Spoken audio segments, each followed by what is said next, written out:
ça, notre chercheur en histoire, Cassé John Letton Sodi, qui ou même compréhension sur le plan politique de ça. Ou bébé? Moi-même, je suis un défenseur des droits de l'homme. Et son bagage m'a fait depuis longtemps.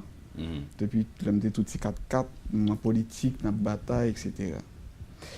Je nie pas qu'il y a le mystère, il y a quelque chose de mystérieux dans le drapeau. Je nie pas ça. Mais regard, moi, par rapport avec expérience, par rapport avec expérience de dénonciation, surtout des mauvaises pratiques dans la société, a montré que on a eu des pouvoirs qui étaient des pouvoirs sauvages et il fallait les chasser. Écoutez, j'ai entendu Cassius dans ses interventions, etc. Et je me suis même posé des questions pour dire, c'était des points de questions oratoires pour me dire est-ce que vraisemblablement, question drapeau bleu, noir et rouge là, c'est pas ta meilleure formule là. Mais puisque moi-même suis défenseur des droits de l'homme, je dois me couper à la constitution de mon pays. La constitution de 1987 dit que le drapeau haïtien est rouge et bleu avec effigie qui vient blanc là-dedans. Ça veut dire que il faut respecter tout simplement notre constitution. C'est-à-dire pour changer le drapeau, il faudra changer de constitution. Il faudra changer de constitution. Parce que faut que nous entrions dans une dynamique, parce que tout ce qu'on fait en Haïti est constitutionnel. Et depuis le pas constitutionnel, pour en partie, il y a c'est corruption.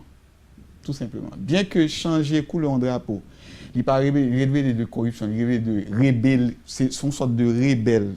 C'est rébeller sur le plan national, ou bien par appliquer les lois adéquates.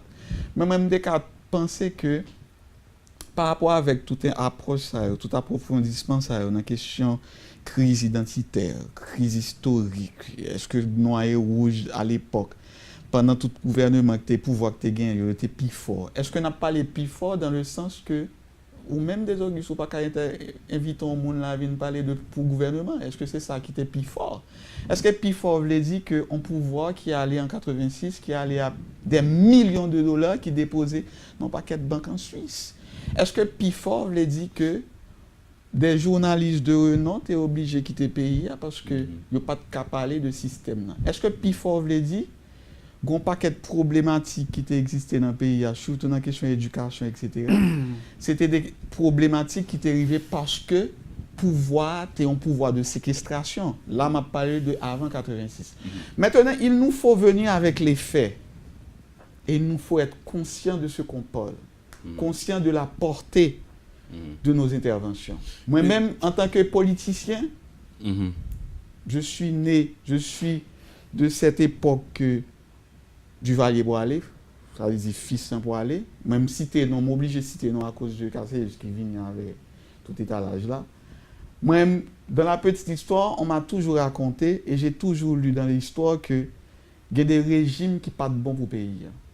Et les régimes ne sont pas bons pour eux, même genre avec le régime ça qui a dilapidé des fonds. C'est vrai qu'il n'y a pas de gain, par exemple, un parlement qui était fort à l'époque. Mais par contre, ce parlement est fort, selon vous-même. Parlement actuel, Parlement actuel là, mais c'est gabegie tout là, c'est corruption. C'est des mondes qui peut-être, c'est pas toutes, mais c'est en pile gain bonne volonté, mais en pile non, c'est des mondes qui pas vraiment comprendre la réalité anthropologique pays. Cassé John Letton pour nous terminer.